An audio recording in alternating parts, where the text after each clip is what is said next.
Yes, it's September 29th, 2020.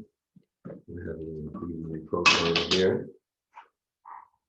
Om Namo Bhagavate Vasudevaya. Om Namo Bhagavate Vasudevaya. Bhagavate Vasudevaya. Om Namo Bhagavate Vasudevaya. Om Namo Bhagavate Vasudevaya. Om Namo Bhagavate Vasudevaya. Hare Krishna. Hare Krishna. So I thought to continue from, this is Philosophical Discussions with Srila Prabhupada. I know Malini is reading now the second volume of Chasing Rhinos, biography of Srila Prabhupada, volume 2. And in that biography, Shyama talks about how important it was for Srila Prabhupada, this program where he would have a disciple represent a primary Western philosopher, and Srila Prabhupada would respond and comment on that philosopher. And so at some of our morning programs over the many months, sometimes some of our evening programs, we've been reading some of the transcriptions. For a while we read Prabhupada's comments on the philosopher Leibniz, and a few weeks ago we read parts of the chapter on Hume. So we'll continue with David Hume. He's a British philosopher, I guess from the 1700s or something. And okay, and Hare Krishna, Hare Krishna. Yes, yeah, Prabhupada, he was very eager to make time for those philosophical conversations. He considered to be a very important project for spreading Krishna consciousness. Yeah, I did. Yes, amongst intellectuals. Well, it is said that all change starts in the world of ideas, and so whatever there could be, this program, that program in society, but it all starts, from some French philosopher had an idea 400 years ago, or some German philosopher had an idea 300 years ago, and then it takes shape generations, centuries later. So all change starts in the world of ideas. And so establishing Lord Chaitanya's philosophy, Bhagavad Gita philosophy, now we can say, well, this is philosophy, that doesn't really transform people, but it makes a huge difference. It makes a huge difference. Things go from subtle to gross. So Prabhupada is addressing what he likes. Of course, it's not like a personal ego like, but what is in each Western philosopher, what is resonant with Vedic, Achintu Veda philosophical conclusion, and what is deviant from it. Okay, so we're kind of in the middle of this chapter, Prabhupada discussing David Hume with Prabhupada's disciple Shyama. So David Hume, he's a very, very famous philosopher from like the heart of the Enlightenment period there. So Shyama says, he says that morality consists of values which the individual formulates for himself as a matter of personal opinion. In other words, I can do whatever my conscience dictates. Prabhupada, so another man can also say what my conscience dictates. So there's a difference. Shyama. But in society, moral values are based upon the opinion of the whole society. In other words, my moral values are relative to public opinion. Prabhupada, when the majority opinion is something, you have to accept it. That is democracy. Shyama. But still, he says, it's up to the individual whether to accept or reject it. This is where you were talking about the left side of the road and the right side of the road. That even though the law is there as agreed upon by society, still it's up to me whether I want to follow it or not. It's a matter of my personal opinion. Prabhupada, if you don't follow, then you'll be punished. That will be the effect. You'll be punished. Therefore, the conclusion is that your independent thinking is not absolute. It is also relative. Shamasundar. He says that logic or reason don't determine morality, but sentiment determines morality. How I feel, that's how I should act. Prabhupada, or in other words, what is accepted by the supreme will, that is morality. You cannot decide what is morality. The supreme will decide whether it is morality or immorality. Shamasundar. According to Hume, it's my sentiment that decides. How I feel at the moment, that's how I should act. It's my personal opinion. Prabhupada. But your personal opinion sometimes does not meet with approval. So if you are satisfied with your personal opinion, but if it is not approved by others, then you are in the fool's paradise. That's all. Shamasundar. So he says that the remedy for this is social, that we should try to change the laws of the state or change the opinion of the state to accept a certain type of morality. If I think something is right and the state says it is wrong, then I should act through politics to change it. Prabhupada. He agrees to surrender to the supreme state. So if the supreme state sanctions, it is morality. Is it not that? Shamasundar. Yes, public opinion. Prabhupada. But anyway, it goes to somebody, public opinion, but this public opinion is not final. Therefore, above the public opinion, there is the supreme will of Krishna. That should be the final to sanction morality or immorality. Shamasundar. He says that the moral sentiments which are approved by society enhance the social good, whereas immoral attitudes are egoistic and antisocial, so that a society will always approve of a certain set of moral values, and then the individual living in the society must either accept or reject them. And if he rejects them, then he must act through politics, through the social body, to try to change their attitude, their opinion. Prabhupada. Therefore, it depends on that social body, which is authority. So ultimately, we have to depend on the authority for all sanctions. So our proposition is that the supreme authority is Krishna. So whatever he sanctions, that is morality. Whatever he does not sanction, that is immorality. Just like Arjuna was thinking, to become non-violent, not to fight is good. But Krishna said, now you fight. So fight became good. So ultimately, it depends on Krishna's will.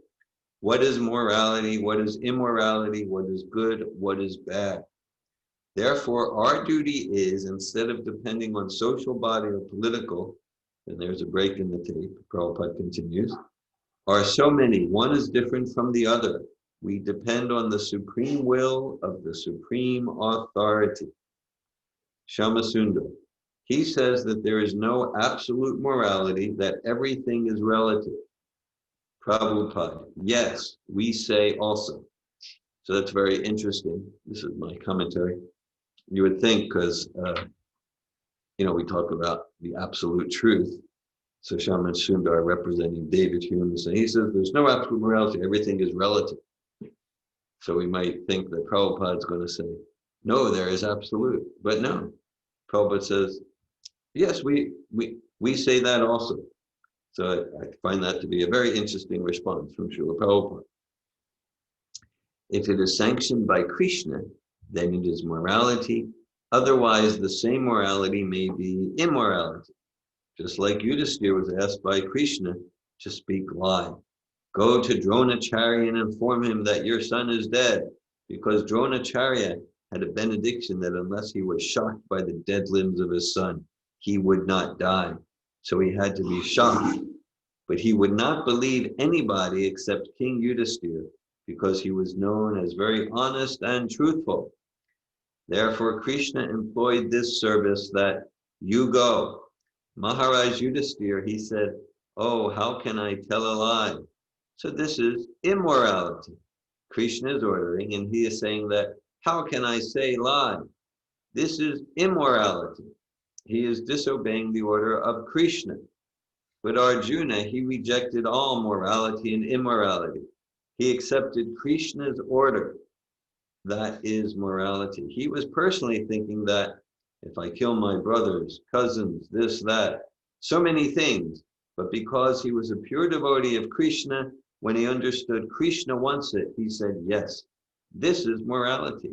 That is the fact. When your actions are approved by the supreme authority, that is morality. It's not if it is not approved by the supreme authority, that is immorality. Therefore, so-called morality, immorality has no fixed position. When it is approved by Krishna, it is morality. Even so-called immorality will be morality, and so-called morality will be immorality. That we practically see. The same example as I gave you, that a soldier killing so many human beings, he is awarded, and it is, and there's a break in the tape. He does what he likes, then it becomes chaos. Okay. So Hume is saying everything's relative, there's no absolute morality. And Prabhupada's saying, oh yes, we agree. But then, of course, Prabhupada's giving a different perspective on it than Hume. It's because the idea is, yeah, that within material realm, we can say killing is bad, telling the truth is good. Okay, but Krishna said, but Prabhupada's saying, no, that's all relative. And the absolute reference point about whether it's bad or good, it's not the action itself, but it's actually the Supreme Personality of Godhead, Sri Krishna. This is the reference point for what's moral and immoral. And so this is very, very relevant. Yeah, we're all here, we're all in the Bhagavad Gita group. And so, so of course, this is very delicate subject matter, because it can so easily be misused, right? Because so like in the name of in the name of serving God, the absolute morality, let's blow up buildings and have terrorism, right? So obviously it's very subject, right? But that's the thing. So we don't want to throw the baby out with the bathwater. So the principle, because even so, we're there at the beginning of Bhagavad Gita, and it's pretty common. I remember even I don't remember myself struggling with it, but even like, I remember my early days in the ashram in Israel, 84 people, guests would come and they would see, okay, it's like Bhagavad Gita, Bhagavad Gita. It's like, oh, okay. So it takes place on a battlefield. So I guess Krishna will say, do not fight, be peaceful. And then it's like, no, Krishna saying the opposite, fight, kill, like that. So then, and many people have, well, that's it. I mean, this is just basic primitive tribal. This is war is bad, and Krishna is encouraging war, like that. And so, okay, so that's it. But so that's kind of superfluous.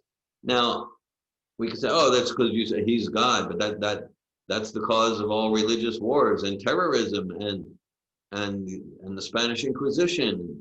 So, but then, okay, even if we take it to mundane morality, right? Like, and anyone could see, not anyone, but probably anyone could see that, like, like if someone, like if someone is,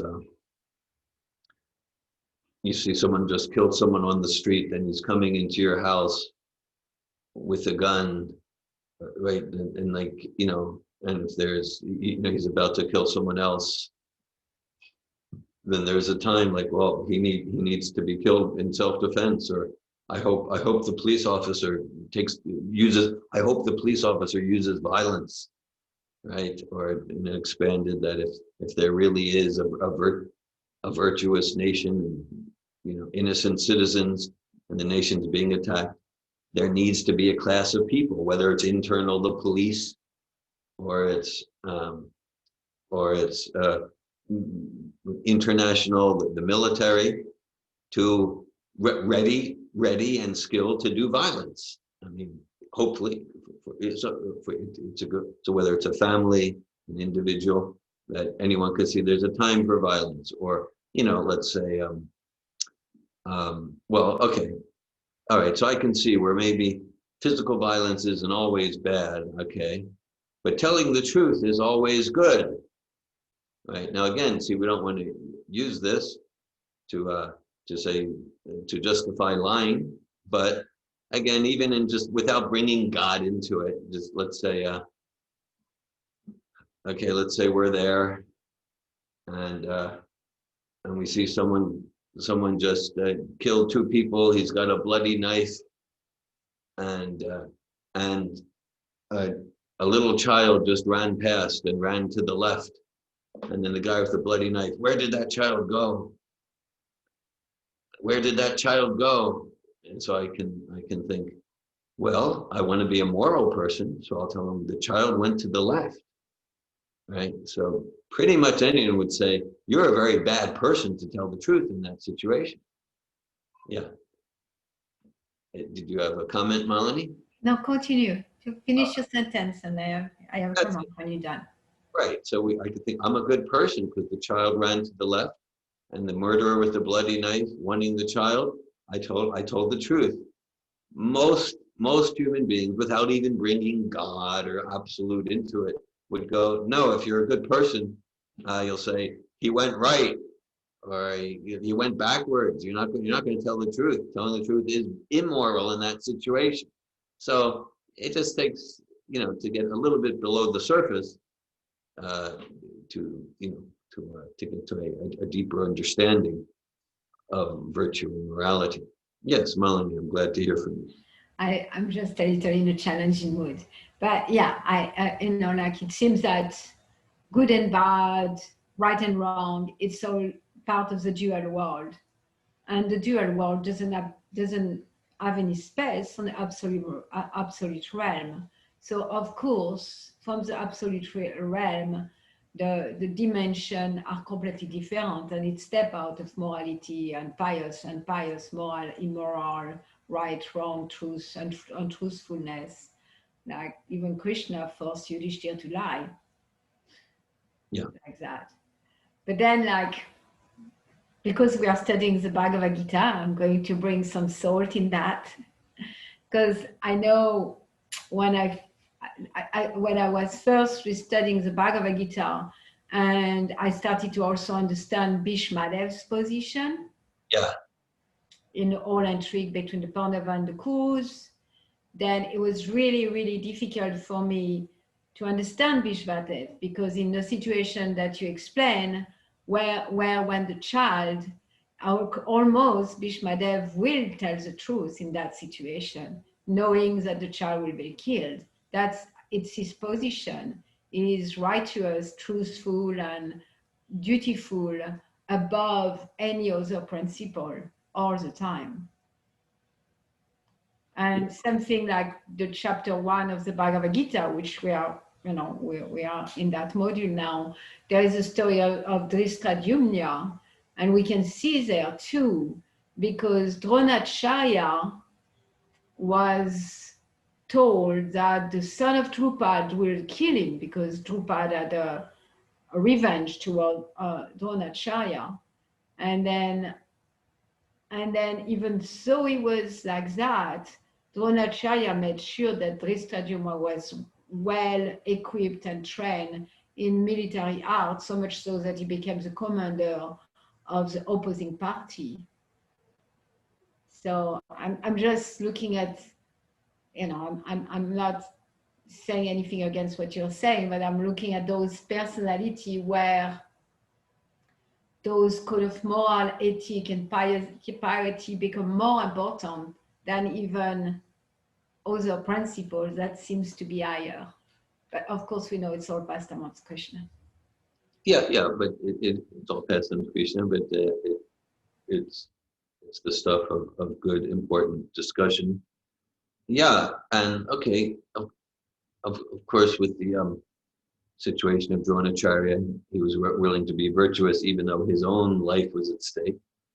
But yeah, whether it's the Vedic age, or there are some philosophers who would say, no, No, the moral imperative is to say the child went left, and then that's true. Now, most wouldn't say that. I wouldn't say that, even from a mundane morality point of view. The next philosopher coming in 2 pages is Immanuel Kant, and I think he's one of those who says, no, you should tell the truth. The child went left, like that, or you could choose to be silent and maybe get killed yourself or whatever. So right, so that's why it's not necessarily that all thinkers will have the same view. Still, what I presented, I think most people, just on the platform of ordinary morality, they could get the point. They could, oh yeah, that's right, killing isn't always bad. Telling the truth isn't always good. Most people could resonate with that, and then if they think about it. If they think about it. Because there is so many people like the herd of independent thinker. A herd of independent thinkers. Yeah. Were like army is bad. Right. Yes. Right. Like there is many people like that think like war and army are just bad, 100% bad.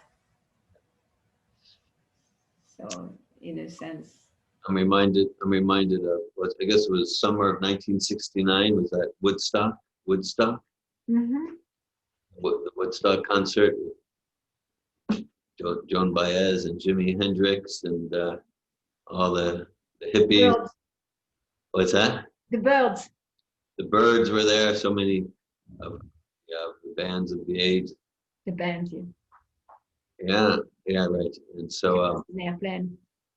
Jefferson, yes. We could go on and on. Yes, and so Woodstock, like they were expecting, I don't know the number, but they were expecting 10,000 people, and they got 400,000. So, right, okay, all right, okay. And then of course it started raining, and okay, it's a famous event in American history. And it was kind of hippies, it was like the protester. Something that made Woodstock special is that it was peaceful, because there were other gatherings after that, like at Altamont, where there was lots of murders, So Woodstock was pretty, maybe a few fist fights, but basically peaceful. Right. Okay. So, the whole thing was prepared for a few thousand people, and they got, 40 times. And then there was no food. So how did they get food? By stealing. No. I don't know. I'll tell you. So, David, I think I might have heard something about this. Like some of the people that were around in the community, got together and set up kitchens and service and things like that, and then the locals all pitched in. Is that true? I've heard there was some of that. Mainly though, they got food and they didn't starve, because Richard Nixon, the president of the United States, yes, I heard that one. Yeah, Richard Nixon, he sent in the military to come in with helicopters and drop sandwiches, and so helicopter from the Vietnam War.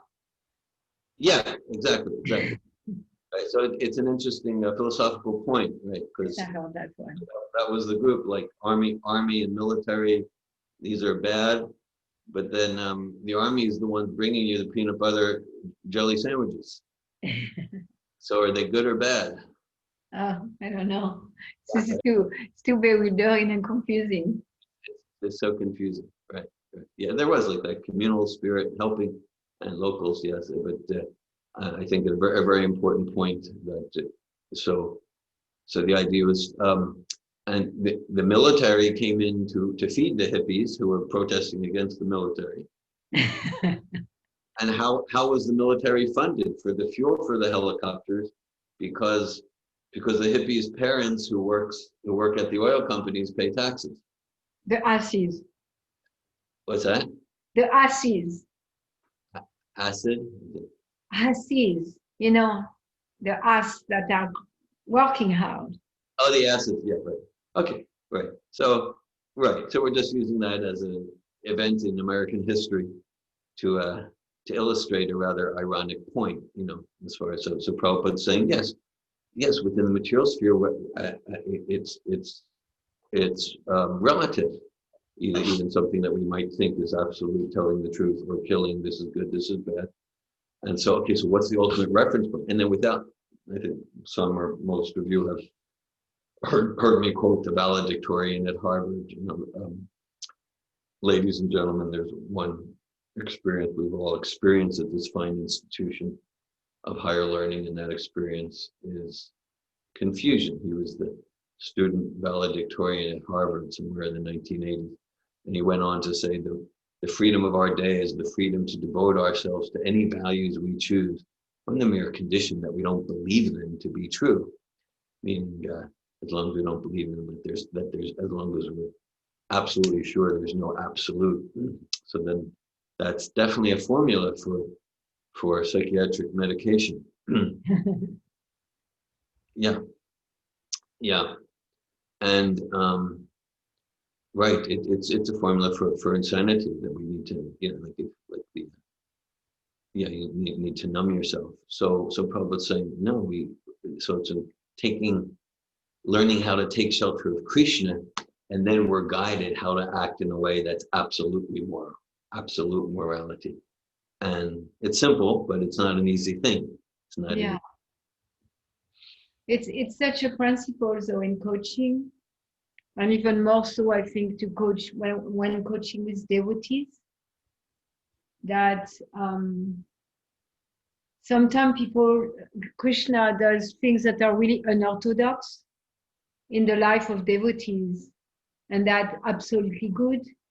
Yeah. Even so, from a narrow-minded, maybe judgmental point of view, or from a orthodox point of view, let's say, it will look immoral or irreligious.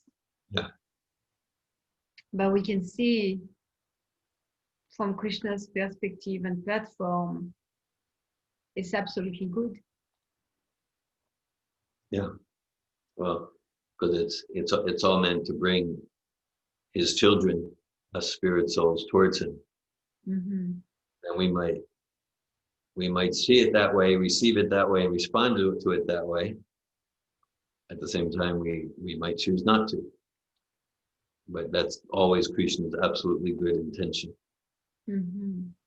Yeah. I had a few clients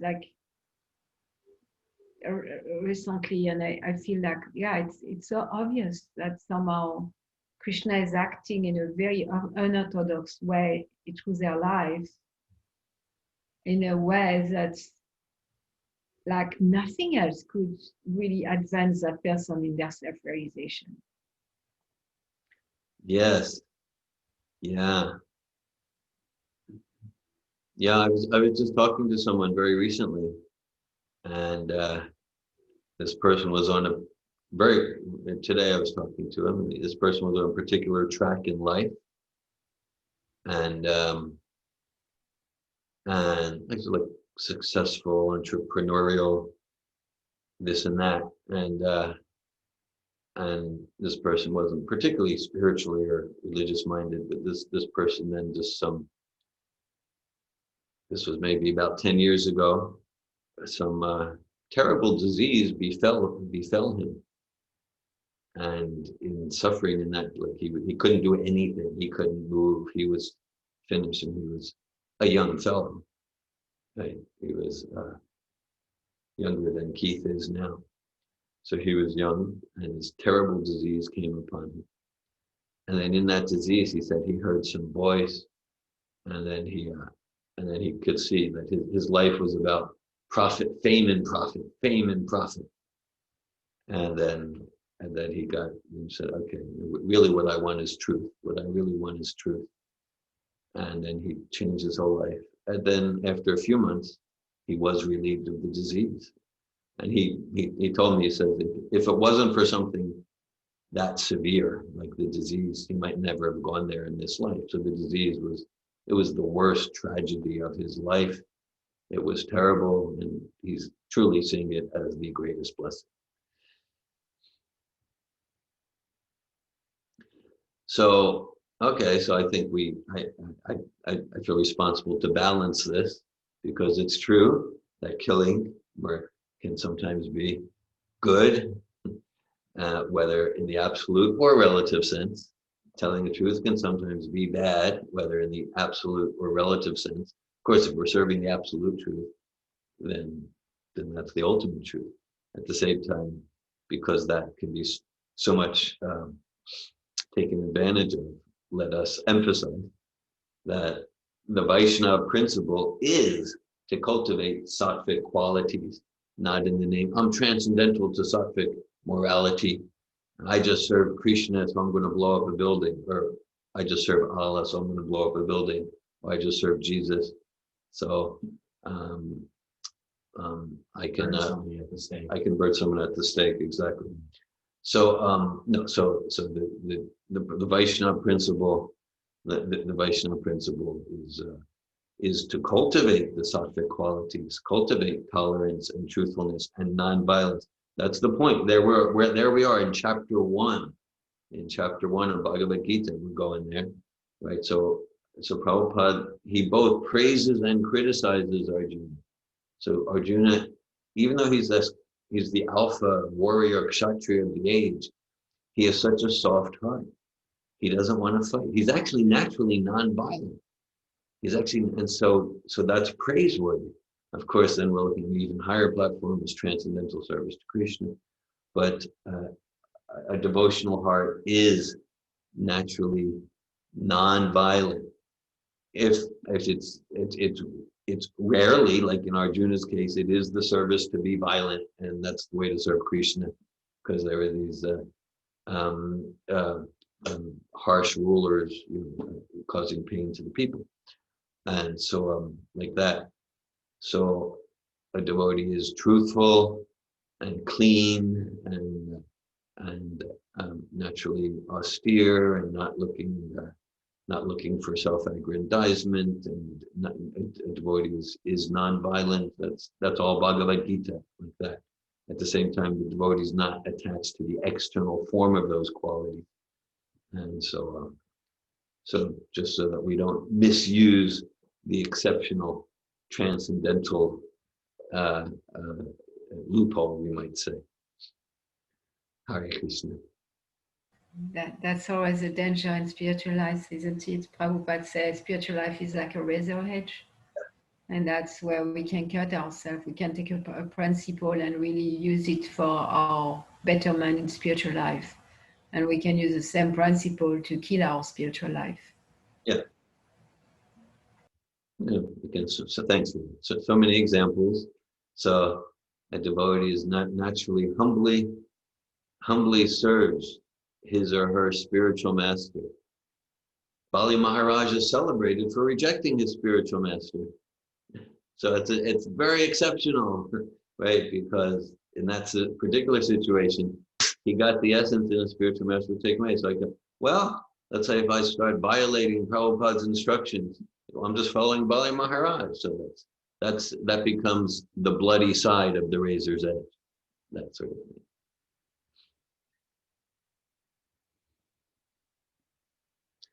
I'll read a little bit more. Okay, Prabhupada's comments on David Hume. So Shama Sundar says, that's what has happened. Prabhupada, there must be some authority. Shama Sundar, he says the only authority is public opinion, and it changes. Prabhupada, that's all right. Still, it is authority. Public opinion, he says, or without public opinion, the king or royalty, there must be some authority to guide them. Otherwise, there will be chaos. Shama Sundar. As far as his philosophy of religion, he rejected the idea of absolute matter and the concept of a soul as substance. He rejected the utility of scientific laws, and he rejected moral principles as objective realities. He says all religious ideas are relative. There is no certainty, and anything religious may be merely probable, but never certain. Prabhupada. Yes, that also he says. Therefore, religion means love of God. The means may be different in different processes of religion, but ultimately, if one develops love of Godhead, that is the prima facie factor, love of God. So if any religious principle, love of God, is absent, that is simply show. It is not factual religion. Shamasundar, he says that even the idea of God is merely probable, but not certain. Prabhupada, that he cannot say. As soon as he speaks of authority, there must be a supreme authority, that is God. Shamasundar, for him, the authority is the senses. His authority is the senses. Prabhupada, then why does he say public opinion? Your senses may not be approved by the public opinion. Then where do your senses stand? Shamasundar, that's as far as morality goes, public opinion. But from my understanding of God, I can only rely upon my own senses. Prabhupada, morality means what is sanctioned by, and there's a break in the tape, Shamasundar says, imperfection or finiteness. Prabhupada, God is absolute. For him, there is no evil, absolute good. Otherwise, he cannot be absolute. So what you think evil, to God it is good. Just like a father slaps a child and he cries. For the child it is evil, but for the father it is good. Father thinks, I have done right, he is crying, he will not commit the mistake again. So this chastisement is just like sometimes Aravinda complains, he thinks, I was unnecessarily chastised, but I say it is good, laughter. The same thing. So whose opinion is to be taken? Shamasundar. His idea is that God is limited. Prabhupada. That is nonsense. If God is limited, then he cannot be God. Shamasundar. He says either God is limited in his goodness in order to allow evil to exist. Prabhupada. No, he is unlimitedly good. Shamasundar. Then he must be limited in his power because he cannot stop evil from existing. Prabhupada, no, evil works under his guidance. Good and evil both are controlled by him. Therefore, he is called Supreme Controller. He is not limited. The exact word used in Sanskrit is called Ananta, unlimited. Advaitama Achuttama Nadima Ananta Rupam. Ananta, Advaita, non-dual, Achyuta, infallible, and Ananta, unlimited. And that's the conclusion of Prabhupada's comments on Hume.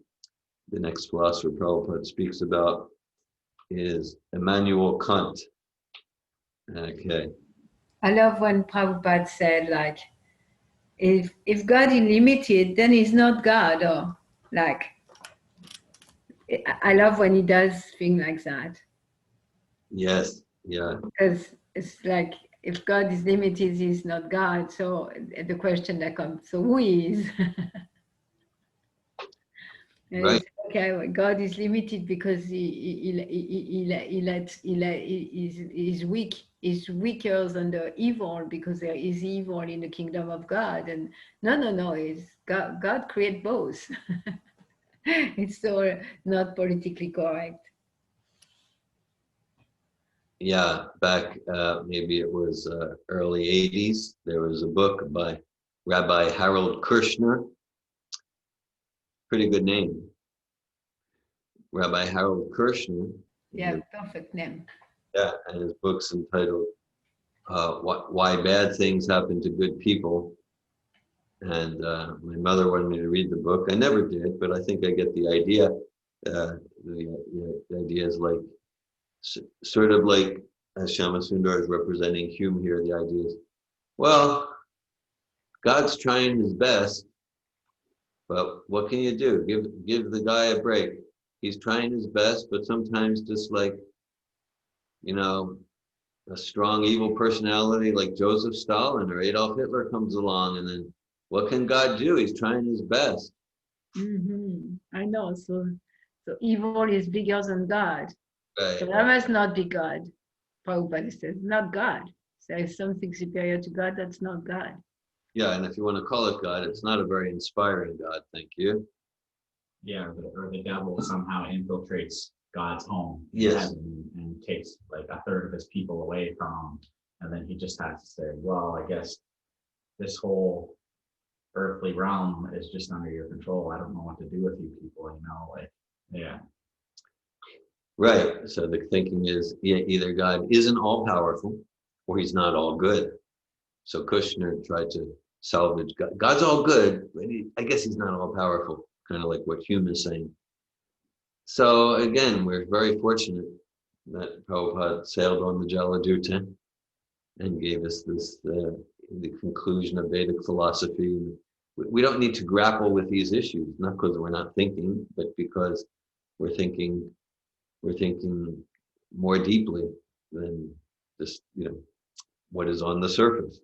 Like if we understand the law of karma, and we understand the nature of matter and the nature of the intrinsic nature of life and material existence, and the nature of the soul to serve God in bliss and devotion, and that's kind of the purpose of creation.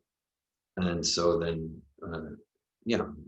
so we can see that, even something, as Lord Chaitanya says, Dvaita Bhadra Bhadra Gyana Sabho Mano Dharma.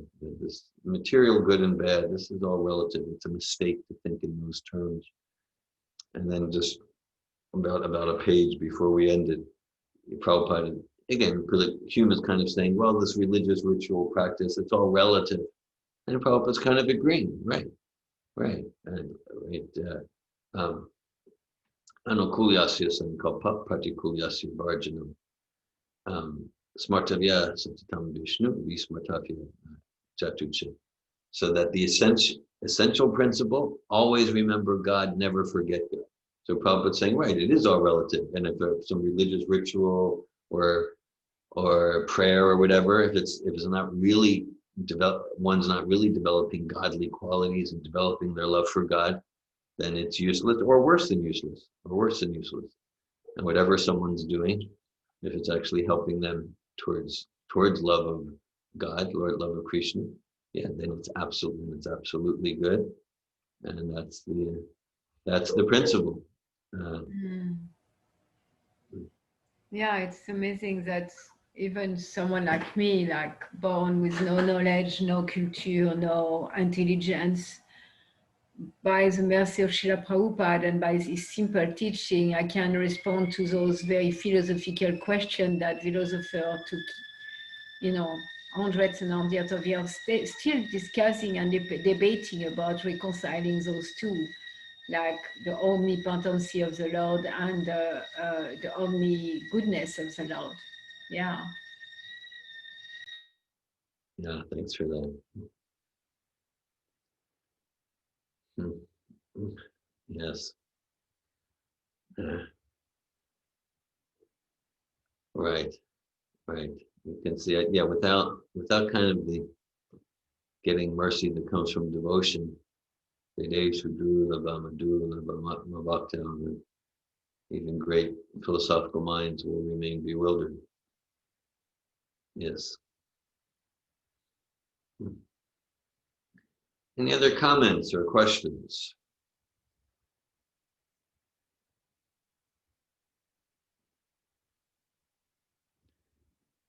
Okay, well, next time we do that, which might be tomorrow evening, we'll maybe hear about the next one is Immanuel Kant. Srila Prabhupada Ki Jai. Jai. Jai Hare Krishna. Jai, Hare Krishna. Thank you. It was really stimulating and really fun. I love those. Hare Krishna. Hare Krishna.